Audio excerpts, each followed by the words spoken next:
you fifth, baby. Woo! Come on, buddy. Take it home. Take it home.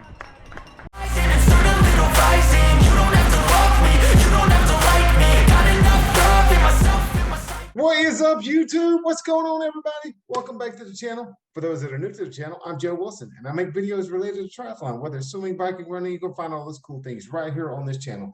And guys, do I have a surprise for you? I have the 5th place overall pro male that I want to talk to from Chattanooga for 2021. Adam Feigh, how do you say your last name?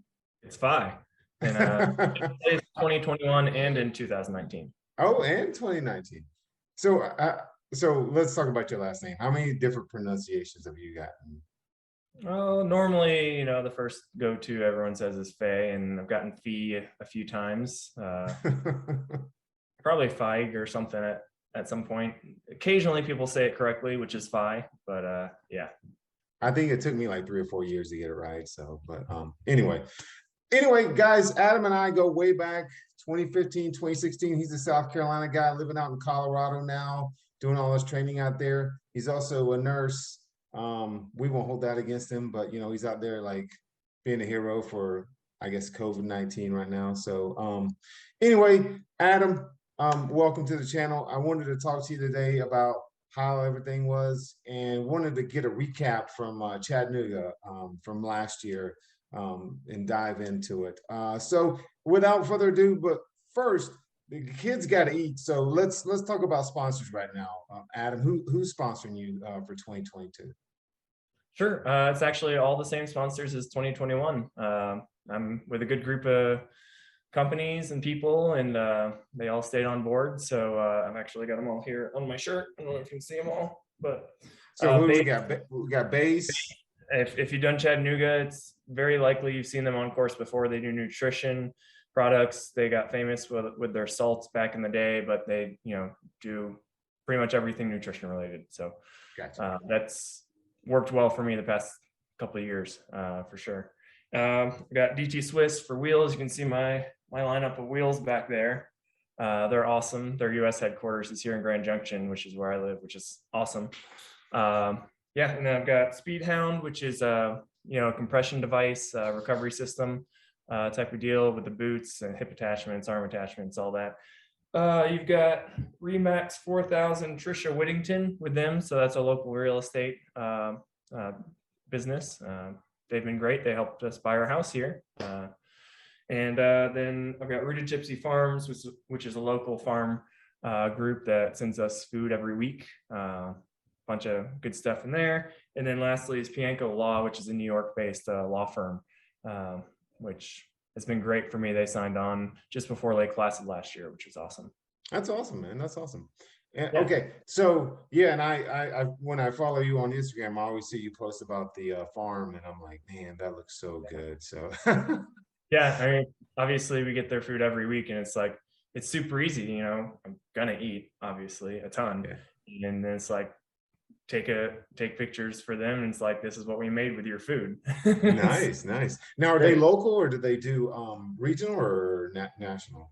So their farm is like a mile or so away from me, like main farm, where they do a lot of like grow their main greens and all that stuff. But they partner with like 30 plus other farms to make the boxes for whatever you want weekly. So yeah, it's pretty local. I mean, Western Colorado for sure, but it's more than just Grand Junction, at least. Okay. They're sort of getting bigger and bigger every year. Nice. Increasing their reach. So Adam, how long you been a pro? You became a professional in what year? Technically, I qualified in 2016. I sort of call my first season as a pro 2017. 2017. What's on the early schedule for 2022 so far this year? Yeah, so I'm super indecisive, and I've been going back and forth on that, but I just sort of posted my schedule for, I'll call it through July, which is about as much as Ironman's put out for the pro calendar. But the first one is going to be St. George World Champs, Ironman World Champs there on May 7th. I was going to start my season a little bit earlier, but I got sick with COVID and then not sick again for my kid, getting something at daycare. So that's just sort of pushed back the schedule for me, which is fine. It's going to be a long year. So it's probably good that I don't start it in March so. Have you seen, speaking of COVID, have you had any side effects? I mean, sluggishness, or were you just able to just power through it and get back to training? Yeah, nothing really. I was practically asymptomatic. I got lucky with that. Yeah. I got sick like 2 weeks after COVID with a separate illness, which actually was worse for me. Just a ton of congestion and phlegm and super annoying. It just took a long time to clear up. But yeah, at this point I'm feeling great. So nice. And how's the training going right now? Really good. Yeah, I've finally strung together nearly a month of quality training. Finally getting the volume and the intensity back up. I'm on the steep part of the curve, being early season, where like power numbers are just going up, and running paces are going up even quicker. I made some good gains in the water over the winter, which are holding on. So yeah, I'm already about as fit, or almost as fit as I've ever been. And I feel like I'm still going up. So that's awesome. And as a pro, how many hours do you put in typical week? Yeah, it's changed obviously, but just put a number on it. In the past couple of weeks, I've been at about 25 hours. 25 hours of swim, bike, run. Haven't really been hitting much strength training or anything like that. And no really real fluff in there. And between the three, what do you spend the most time at, or what are your hours broken out into the different categories? I probably have to look in regard to hours, but if we go with distances, I can probably tell you that a little bit. What about distances? Yeah. Swim 20 to 25K in a week normally, hovering around there. Bike, I'm at about the 300 mile per week mark right now, depending on how much climbing I'm doing and how much flat riding I'm doing. And then run, I'm at about 40 miles, and that's pretty much a slow progression. I really ramp up the running slowly to prevent any issues. And I can get run fit pretty quickly, but maintaining it's a little bit harder for me. What bike are you on this year? I'm on this Orbea Ordu that's behind me. So it's the same one I was on last year, and fits me well, rides well. Yeah. Nice. And what do you run in? What shoes? Yeah, what shoes do you run in? Well, I'll probably be racing the Nike Alpha Flies unless some new super shoe with 8% gains comes out before me. Yeah, but I raced in the Nike Alpha Fly a few times last year, and it's good. It's really well cushioned for the full distance, which I think. Yeah. I mean, it's almost like you show up in an Ironman now. It looks like Nike sponsors the whole event. So yeah. But I mean, I haven't worn the Alpha Fly yet this year in training or anything. I've been training mainly in the Nike Invincibles. I don't know if you've used those before. It's pretty much standard, really cushioned training shoe. And sometimes I'll rotate some Hokas in or something like that. So let's talk about your Chattanooga race from last year. So, and how many times have you done Chattanooga? The full I've done 3 times now. 3 times, and that was what, 18, All-time 19? Professional. 18, 19, and 21. 21. Obviously, there was no race in 20. Yeah, I know, right? What a bummer. Are you depending on your schedule, if it works out, or are you doing Chattanooga again this year? I would hope to. Yeah. I mean, even last year, it wasn't on the pro schedule until a few weeks before the race happened. I was intending on doing Ironman Canada in Penticton, and that race got canceled. They moved the entire pro field to Chattanooga. So for everybody, it was actually a last minute addition. But yeah, if it happens again and there's no other reason for me not to do it, I mean, if it's typically 2 weeks before Kona, which makes it a bit of an iffy proposition, but I like to make bad decisions. So obviously Matt Russell's done it successfully before. I wouldn't say no. Yeah. So let's talk about your Chattanooga race from last year. 5th overall. Pretty awesome, man. Congratulations, dude. I know you've worked really hard to get to that point, and it was a pretty intense competitive field. You had Lionel Sanders, Cody Bills, Joe Skipper, um, uh, the Ben Hoffman was there. So yeah, mixing it up really, really well. So as someone who has never raced a pro race, let's go through your race and explain to me how it unfolds for you, racing as a pro. So this year, or so last year, you jump in, you guys start all as a mass start, right? What are you thinking when right before that that horn or cannon goes off? I mean, do you have the butterflies like the rest of us? Yeah, I mean, definitely. Yeah, that's never completely gone away, and that's a good thing. If I didn't, then number one, the caffeine's not working, and number two, then it just means I don't care enough. But yeah, I mean, right before the gun, it's basically, especially in Chattanooga, you're really scrambling around, trying not to get pushed forward by the current, and also trying to find who you want to swim near and where they are and where you want to line up. So yeah, I sort of marked a couple of people who I knew I wanted to be around and sort of tried to insert myself right in there. How do they keep you guys from like floating down? I mean, I'm sure there's a couple guys that get a little advantage, but do they put people in front of you or anything like that, or they just There was like a paddleboarder or a kayaker that would occasionally go across, and they kept telling us not to go forward, but it's not like we were intentionally going forward, which a lot of people often do in these races. yeah. We were actually getting pushed forward because of the current. So we had to like actively try to back pedal some, which made it interesting. So when that cannon goes off, explain to me that feeling of that first minute. I mean, how does the race unfold in that first few minutes at the swim? Yeah, I mean, the first minute's like the most surreal part of the race. It's like everything you've built up to, and now it's actually happening. It's like, is this really happening? And it's like a mixture of that and like staying in the moment and trying to execute what you need to do. I mean, it's definitely hard. It's probably the most anaerobic part of the race. Like just because you're going hard to stay with people.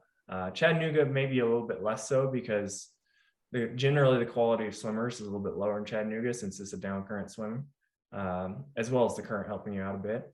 But you're definitely still on the gun, like just going for it in the first minute or two. And how do you catch your breath? I mean, does it eventually slow down after about a minute or two, and then you guys just get into a rhythm and stick on someone's feet? Um, depends on the race. In Chattanooga, I feel like there were less highs and less lows, I guess, if that makes sense. Like I feel like I don't remember sprinting as hard as some races I would to get on feet initially. I mean, I guess there was that small pack of a few guys that got out front that included Cody and Ben, and like Tiago.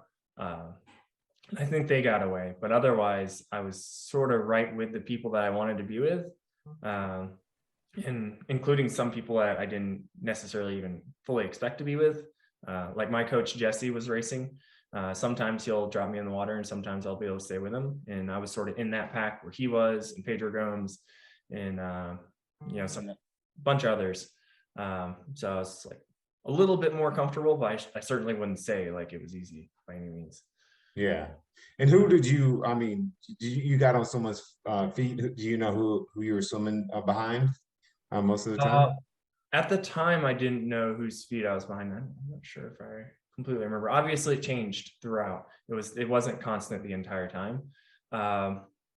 So initially, I was in front of Sam. I knew Sam was on my feet, and Lionel was to my left. And then eventually, Sam came around to my side, and I was sort of sandwiched between those two, which is fairly frequent in races. Those they're very often right about where I am. I don't remember exactly whose feet I was on. I know I was behind Jesse, and I know he was behind Pedro, but I don't think I was the one on Jesse's feet. I think there was someone between us. I don't remember who that was though. It's Gotcha. hard to recognize people by feet. Right. And so, I saw you coming out of the water. I mean, it was like one massive pack. There was probably looked like 6 or 7 guys. When you came out up those stairs, were you like, hey, good swim? Or were you like, I mean, is that what you expected? yeah, I mean, I was pleased with it. I wish I'd have been able to get out of the water a little bit, like a few guys ahead at least, but everybody picks up the pace in the last 100 or 200 to get good position to get to the stairs and all that stuff. So, obviously everybody was trying to do that. And it's just a matter of who actually gets there and like sort of gets their place in the pack. And the stairs there sort of make it especially just like awkward because, you can't really like all get out at the same time. It's not like a ramp where everyone's just like standing up whenever they get there. It's like you're in a line sort of. So I think I got out right after Lionel. I wasn't the last one by any means. I think there was a couple of people behind me. But, yeah, when you guys came past, I mean, it was a full-on sprint. Yeah, position now is a sprint. Yeah. Especially, I mean, this was a very tactical race, and most races are now. But time in transition is it's precious. Yeah. And so you're running up the transition, you got that steep little ramp, you got to run up to the main road, and then you run in there, grab your bike. How'd you feel coming through transition, grabbing everything, and then jumping on the bike? I wiped out going to grab my transition bag. So, yeah, I went to reach to grab it, and the guy in front of me stopped to grab his, and I just like completely went over him, and just was like wiped out on the ground. And like everyone that was behind me, got held up for a second. And I mean, it didn't take that long, but the people that were ahead of me, that was enough to like snap the elastic between. So that was like Sam getting up. Sam always has quick transitions. So it was him getting up the road. And yeah, and I think Joe Skipper was in that group as well. So I think they were able to snap the elastic in transition.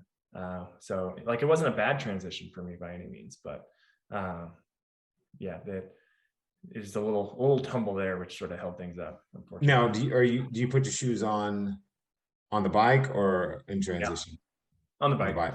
No socks or no socks? No socks. No socks. Yeah. Okay.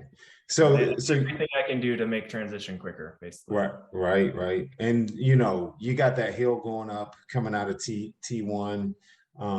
Were you able to close that gap between Joe Skipper and Sam Long?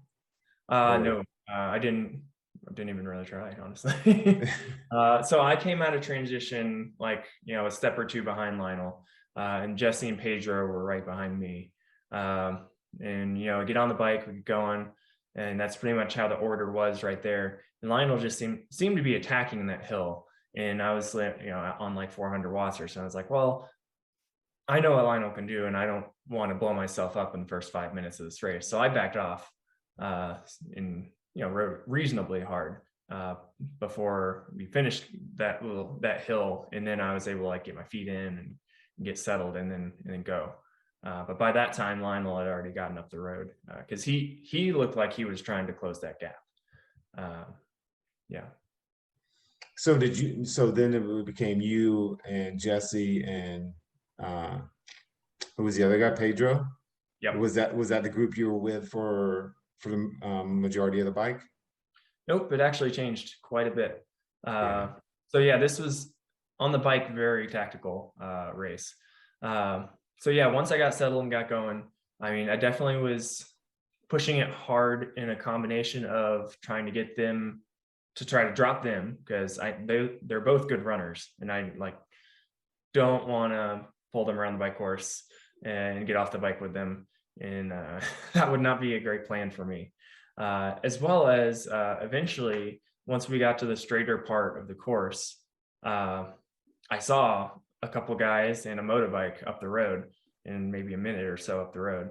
And so, yeah, I went hard for like the first, I want to say 45 minutes to catch them, to breach that gap. And once I caught them, I realized it was Lionel. And yeah, so I actually breached back up to Lionel and Carl, Johan.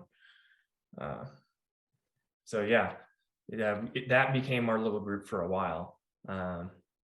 Yeah, and the media, there was a media moto and the officials moto eventually, and that sort of messed up the dynamics, or it was definitely a dynamic in the group, because typically they would stick right next to whoever is the first person in the group, and then everyone behind them got a draft. So Right.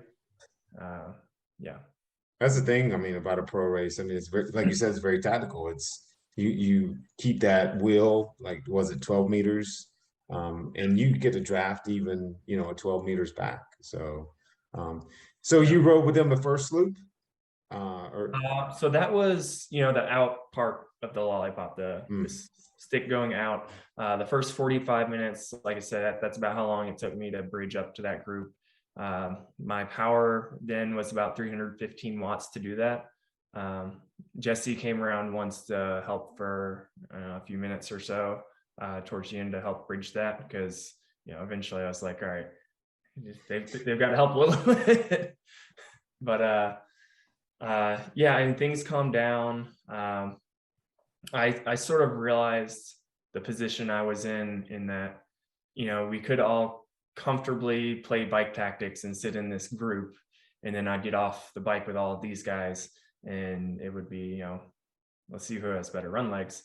And also another guy that had dropped back from swimming faster earlier was Thiago, so he also was in that group. But so those were all guys I didn't really want to get off the bike with. So I decided to surge a few times to try to break the group up, because it was obvious no one, like, people were riding steady hard for sure, but I surged because I didn't want that group to stay together. And eventually Lionel and Carl got up the road with the moto, and they were gone. And then it was me, Jesse, Pedro had actually eventually flatted, but then Thiago was there. And eventually I was able to drop Jesse and Thiago, and then I was pretty much solo the rest of the way. So I was solo probably starting at about mile 50. Yeah.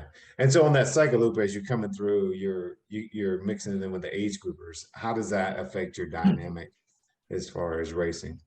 I really I prefer to have to be with other people when going through the age group field, because if you're with, I don't know, a couple other guys, and whenever you're not the first person, the age group field knows you're coming, whether it's because a moto is coming up and they announce that pros are coming through, or just someone riding 5 to 10 miles an hour faster comes by and they're like, oh, more might be coming.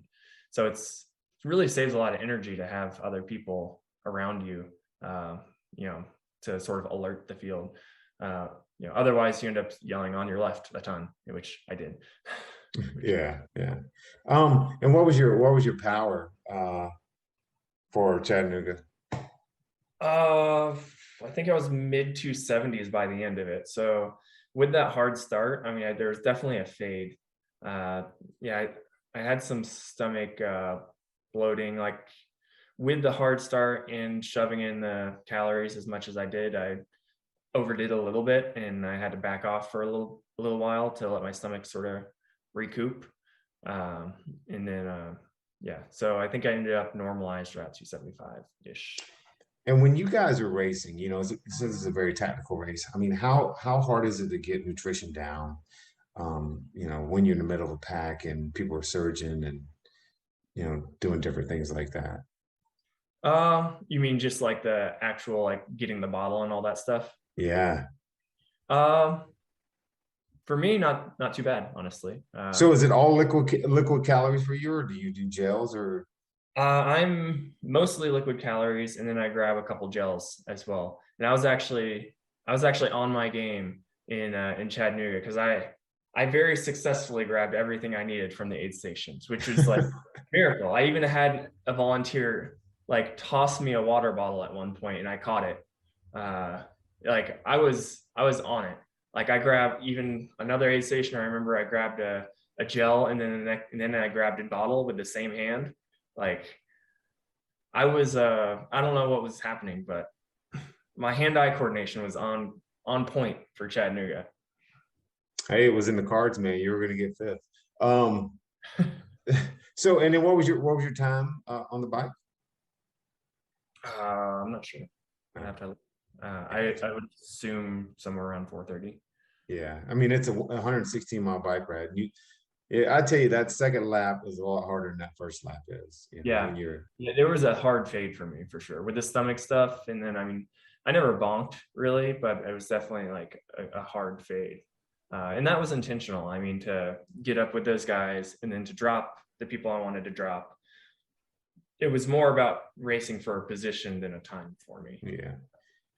If I'd have gotten a faster time, but I'd ended up 6th or 7th, then what's the point? Right. Well, now what did the weather affect you guys at all? I mean, I thought it was pretty amazing day, but you get out there, you can get a little faster. What's that? Other than making us go faster because it wasn't hot. Yeah. No, it was pretty ideal weather. Yeah. So as you're coming back in, you're going into T2. You're solo by yourself. Was there anybody that you saw coming out of T2 with you, or were you just kind of? No, I was solo. I was asking the volunteer while I was in transition, like how far up the road are the next guys, and I don't remember getting a clear answer on that. But I think Carl was a few minutes up, and I was pretty, I felt pretty decent on the run starting out. So. And I know about how he runs, and I sort of thought I could catch him, but I knew it'd be a tough ask on the other guys, depending on how their races went, which I knew with the caliber of athletes that were at that race, between all the guys you listed earlier, I knew they'd be absolutely trying to crush each other. So I knew there's going to be some blowups. So I was like, my main goal for the run was to keep it steady and don't do anything crazy. Yeah, that run is such a mental, crusher. You've got two different types of terrain. You've got all the flat, hot area, on the Riverwalk, but then you also got North Shore. I mean, how do you deal with that? Do you just zone out, or what do you do? I mean, just take it as it comes mostly, and focus on what you need to do to execute the nutrition side of things for the most part. I mean, it was certainly the least oppressive that it's ever been when I've raced there this past year, which helped. I mean, it was still warm. It wasn't like rainbows and sunshine like the entire time. It was still tough, course, sure, but like. Compared to, I think 2019, I went out onto the run like nearly in tears because it was so hard and it was so hot. And yeah, it's just like a death march. I actually had a little bit of pep to my step in 2021. So on the run, what's your nutrition goal or plan while you're running? It's pretty simple. I pretty much the gels on course, which is marked in nowadays, which is super agreeable. The less I have to carry, the better, pretty much. So I take as much as I can tolerate, really, of those gels, which generally ends up about 3 an hour. You're taking 3 an hour of the Martin gels? Give or take, yeah. Wow. Yeah, I'll generally make sure to have at least one with me at all times. Mm-hmm. But yeah, I remember Lake Placid, and it really depends how my stomach feels too. But Lake Placid, I think I had like 4 in the first hour. And it was just like, all right, this actually feels really good, but I should probably calm down so I don't get it over my head here. And then, water pretty much as I can tolerate. Yeah, that's about it. Is that the only liquid you're taking? You don't take Coke or? I do take Coke starting at about halfway. Okay. Yeah. Once again, depending how I feel. Not Red Bull. That doesn't really sit as well for me. Yeah. I did pull I grabbed a 2-liter of the Coke on the downhill. Heading. Once you finish Barton the second time coming back into town on that downhill aid station, I grabbed the 2-liter and started chugging it. It's good. Nice. I think Patrick Lang did that one year at Kona. He It's a like took great a idea. whole It's way easier to get it in. yeah, Uh, yeah. like those Instead little of it's just hard. And I do walk most aid stations, and by walk I mean like stop, or not stop, but actually briskly walk so I can get whatever fluid I need in, like actually get it in, and then resume, because whatever time I'm going to be losing, like the 2 to 3 seconds, it's more than made up by actually getting my nutrition in, and not like yeah. consuming a bunch of extra air, like That so that took me a long time to fully grasp that like you need to walk some of these aid stations if you're going to take in nutrition. Yeah. yeah. Because And people it's normally a very rushed process. It's not like I'm like taking my time with it, but it's I'm not running, at least through it. right. Probably 90% of them really. So once you did the first coming off the Riverwalk, go over to Barton. How were you feeling on that first lap? Going up uh, Barton. so when we got to the Riverwalk for the first time, that's when I saw Carl, and I could tell I was closing on him. Like the pace differential was at probably at least 30 seconds a mile. It was significant enough that I knew, like, if we both kept on our trajectories, I was going to pass him, which would have, I don't know if I knew my position at the time, but at that point it was sixth when I passed him. When before the bridge, I actually had to take a porta potty stop, and did that quickly. He passed me while I was in there. I came up on, after that, I was good to go. Like that pretty much like made my stomach happy and feeling good again. And then, so I passed him again. He had no idea I was behind him again somehow. Like he didn't know I was in the porta potty. And so I passed him in. He was very surprised, and that was the end of that. And yeah, I felt pretty good. Pretty much the rest of the first lap, it was a positive mind space. I wasn't in, in the hurt yet. And I saw all the guys coming back. They looked a lot worse than I did. They were running fast. Yeah. Okay. Hey, I'm sorry. You broke up on me for a second. Hey, All right. So, yeah. okay. So you said you saw the other guys coming back the other way? Yeah. I mean, some of them looked, they have different poker faces. They're very different athletes, but Cody Beal specifically looked terrible. Like he did not look like he was having a good time.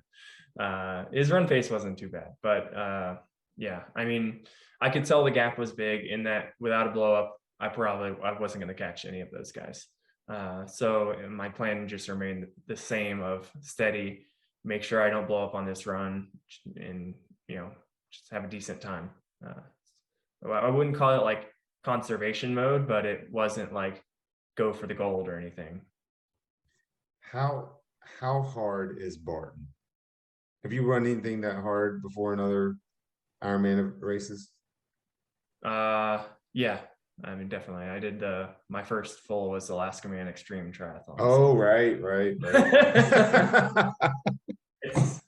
That's a couple miles at a 20% grade you do a couple times. So yeah, that definitely beat out Barton. But Barton, man, it's like you get over there, you've run 8 miles already, and then you start going up this hill, and it seems like it just goes on forever. The North Shore, the whole area is just, I mean, it's just up, down, the whole time. So yeah. No, I mean, I think as long as you're in a positive mental space for it, I mean, you just keep going. You don't, you just keep the effort similar, and you're going to slow down, but you just have to be okay with that and understand it's a hill. That's what hills do. They slow you down. Yeah. It's a tough hill. Yeah. And the downhill, depending on how your muscles feel, can be even worse if you're actually just trying to keep the speed, which, yeah, you can really get things locked up on those downhills, especially coming back down it the last time. If your legs aren't cooperating, then good luck. Yeah, I think what a lot of people don't realize, like all of North Shore is hard, but then when you go over the wooden bridge, people forget that that's a very long incline to get to the top of that bridge and before it flattens out. and then you have that wood that radiates that heat off of it. And that's where, I mean, before you came through, Sam Long was running on this straight line that had a sliver of shade, so he was trying to keep out of the sun. So Yeah. Did you see Sam Long on the course? No, After, I was looking for him because I remember someone telling me that he was looking rough, Yeah. which, you know, wasn't hard to predict because he was 8 days post 70.3 Worlds. So he was high on my list of people that might blow up. Yeah. Which, you know, it's fine with me. I mean, good for him. He went for it, but I never saw him. He must have just pulled off the course. He didn't like keep going where I would have seen him, but Right. I was looking for those people just walking along the course, because I knew if it ended up being like Lionel or someone, they would finish it out, and you know, I would see them. I would know that I was passing them, but I didn't actually know that Sam had pulled out. So Right. So second loop, you're almost done. How you feeling? You know, sometimes when I do an Ironman, I will, you know, if I hit that zone where I know I'm fading, but then I can pull myself back out of that. How did you feel on the second lap? I mean, it's a slow fade. The north, you know, the hilly roads and stuff definitely got real tough. But yeah, when I came back down Barden, I was pretty much all good to go from there. Like once I hit like 2 miles to go, I was like, all right, I'm good. I can like really start ramping things up, and I'm far enough ahead of the people behind me, and that like nothing's like, I don't think I'm getting caught, basically. Right. So I was able to really like, you know, open up the throttle some more. That was a sub 3 hour marathon, right? I mean, didn't you do I like think I was at 2:58. nice, man? That's With the impressive. porta potty, so That's not bad for a guy that played in the band in college. I mean, yeah, I feel like I mean, this was the first year that I had actually executed sub threes at most of my fulls this year. Whereas like I feel like that was in me before, but I just never really was able to execute. And it mostly comes down to the nutrition part. Yeah. So Nice. I mean, So I still think I have a good amount of time I can cut off of that, but yeah. So would you go at Chattanooga? Was it 4? I'm thinking 8:14. Does that sound about right? I think it was 8:18. 8:18. I know I was not far off the course record, but obviously the top 4 smashed the course record. That's insane. Yeah. I mean, the times keep getting faster and faster at every Ironman, to be honest.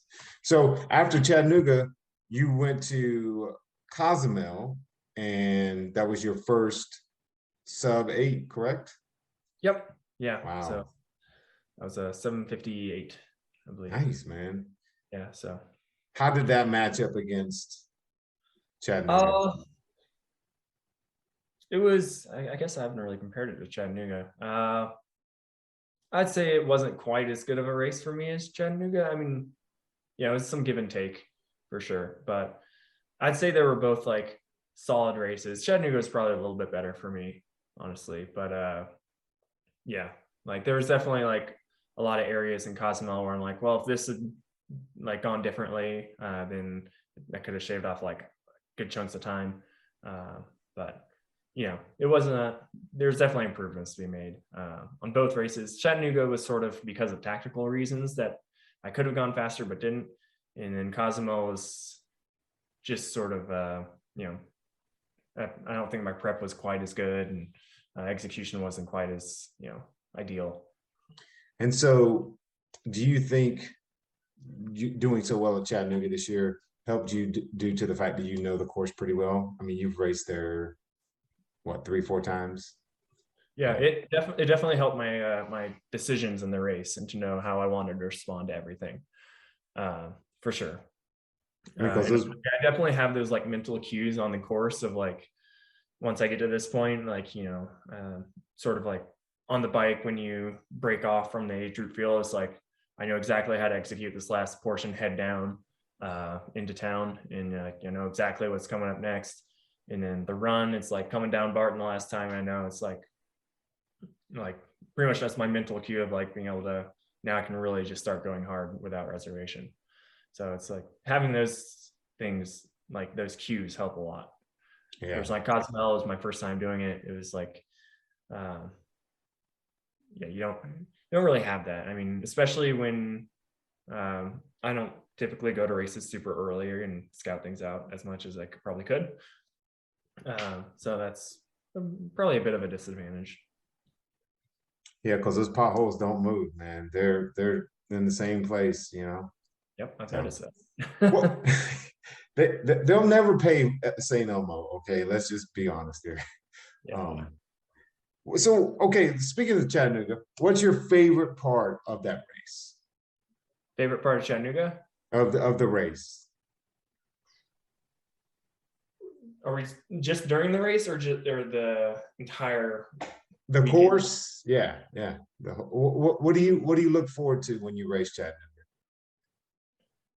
Oh, I think watching other people underestimate the course, which this past year was a bit less because the conditions were milder. But I have a great respect for the oppressive heat and humidity there, and I see people blow up constantly. It's like I paid my dues. I enjoy watching other people pay their dues. You didn't get as much last year. I mean, you still had some, you still had some of the other difficulties with like the run elevation and stuff. But yeah, that's probably my favorite part. That's kind of evil to say, but I understand. You know, coming from South Carolina, we used to train in Columbia, and it's like 100 degrees every day in the summertime. I completely understand. Yeah, and it comes in a good time being out here as well, where like it's like 100 degrees. Like I feel like I'm generally well heat acclimated at that point of the year. Whereas like right now, it's like sort of hard to get heat acclimated here when it's like 40 degrees all the time. Yeah. So speaking of that, you have St. George in May. Expectations? I mean, what are you thinking going into that race? Yeah, that's a tough one. I mean, I haven't raced an Ironman World Championship yet. The closest I've done was Ironman Tulsa last year, which was the North American Championship, but everybody showed up to it. Like all the Europeans, there was, I think pretty much everyone expected like, hey, this is the first race that we all think is going to happen. Let's all go to it. And I remember, on the Tri Rating site that Thorsten puts up, it was like 98% of a normal Kona field. And it was like, all right, well, this is basically Kona this year. Yeah, so I mean, that was probably the deepest, most competitive field I've raced in. And I got 24th on what was like an okay day.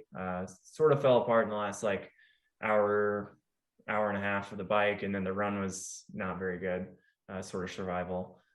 So I definitely think there was room for improvement there. So I mean, I think a top 20 is possible, for sure. To be in the money, I'd need to be top 15. But racing always depends on how the other guys do too. It's not, as much as I'd like to think it's just about me, it's not just about me. But St. George is a very tough course, so I think there's a lot of potential for a lot of blowups. So, and you're an Uber biker, man. I mean, I've known you for a long time. That's kind of like your. Well, I like to think I'm a very strong biker, but when you get out of the water with Sanders and Skipper and Sam Long and all these other guys, and just not being immediately dropped is sort of tough. So that's sort of, yeah, I mean, yeah, it's pretty simple to say I need to swim, bike, and run quickly. But yeah, to be in a good position out of the water is super important. That's why I did really focused on things over the winter, like everybody else has. And then, I feel like my bike's going to be stronger than it's ever been. I'll be doing some lab testing here at the university at the end of the month and see where numbers are at, and then improving on those. I've got 8 weeks, I think. So Nice. Yeah. So what have you done in the water to kind of improve your swim? What do you think over the winter? I mean, a lot of form work, video analysis type of stuff. That's pretty straightforward, but also just not swimming and riding as much as I normally would in season. Just makes it so I have more energy to focus on swimming. So, I was swimming a good bit, not massively, not as much as, my competition claims to be swimming. But actually having the energy and the time and focus to put into the swim, form changes and the energy just to have quality swims back to back to back. That's really helped, and it paid off. It's shows in my times, and good times for not there's swimming feeling within yourself, and then swimming feeling like you're in a panicked frenzy trying to make a time. And when your times are good, when you're swimming within yourself, then that's when things are going well. Yeah, that's my problem. I'm always looking at the clock. Yes. I could amp myself up on caffeine and get after it in a time trial and have this awesome time and be like, well, was that just me being completely anaerobic and just thrashing myself to get a good time, or was that an actual swim improvement? Okay, now you're describing me. Most recently, though, I've been swimming with the triathlon team, the NCAA women's tri team here at the university, and they keep me accountable. They, everyone always says swimming with other people is a good thing. I feel no problem pushing myself when I'm solo normally, but it's definitely helps to have people right there. I meant that. I wanted to ask you: do you race? Do you swim with or without a watch? Without. I do not, or I'll run with it, but yeah, I do not swim with a watch ever, except for open water training. I will swim with a watch. But and what about in a pool? Never in a pool. I just can't do it. Yeah. No. I use the pace clock, and I mean, sure, it would be nice to have it for Strava, but I just don't care enough. I got you. That makes sense. It's too athlete for me. And it messes up my feel a bit for the water, and I just don't really care for it. Yeah. I've tried it a couple of times. Well, Adam, that's it, man. I wanted to say good luck at St. George, dude. Bring something home, a shiny trophy or something like that. The family gonna come out there with you? Yeah. My parents are both coming out to St. George from South Carolina. And then obviously it's a 5-hour drive for me. And so Rebecca and Charlie are obviously going to come out as well. I'm planning a little training trip in a couple weeks beforehand, as well as, making sure I'm there plenty of time. So I'll actually be able to scout the course, see it multiple times, and actually get, acclimatized to the weather and environment there. Because I'll be spending a lot of time there before the race. But where I'm at right now here in Grand Junction is very similar to St. George. So it's a pretty ideal training environment. And if I'm not mistaken, that's going to be wetsuit legal. So that'll help you out a little bit as far as maybe. I don't love wetsuits, but I'll at least be getting a new wetsuit after many, many years of using used wetsuits. So maybe that'll help. Is Ironman going to take care of you guys, or is all your own accommodations? All of our own accommodations. Yeah. Ironman stopped the homestay program when COVID started, and they have not resumed it, which is unfortunate because that really helped us a lot. Helped me a lot. Oh yeah. It's not cheap. I'm certainly not drawing any appearance fees yet, so I don't know if Ironman knows I exist, honestly. Well, hey, you're in the World Championships, man. So that's huge. And you qualified at Lake Placid, correct? But you would have qualified at Chattanooga. No, wait. Chattanooga would have been for 20 for the Kona. Oh, for the Kona. Yeah. I was 2 slots away in Chattanooga. Okay. It went down to the third person, and I got 5th. Lake Placid went down to 6th, and I got 5th, so I was well within it there. So yeah, I mean, definitely this spring is going to be getting that Kona slot, which could happen at St. George, Des Moines, or Lake Placid, which I intend to race all this. So nice. Well, good luck, man. Rooting for you, dude. I love watching your journey. You know, I know you've come a long way from running the wrong course at Chattanooga 70.3, getting passed by me on the wrong course. I won't hold that against you. To I had a lot of blow-ups. I blow up a lot less often now, or at least less severely. Yeah. Well, good luck, man. I appreciate the time.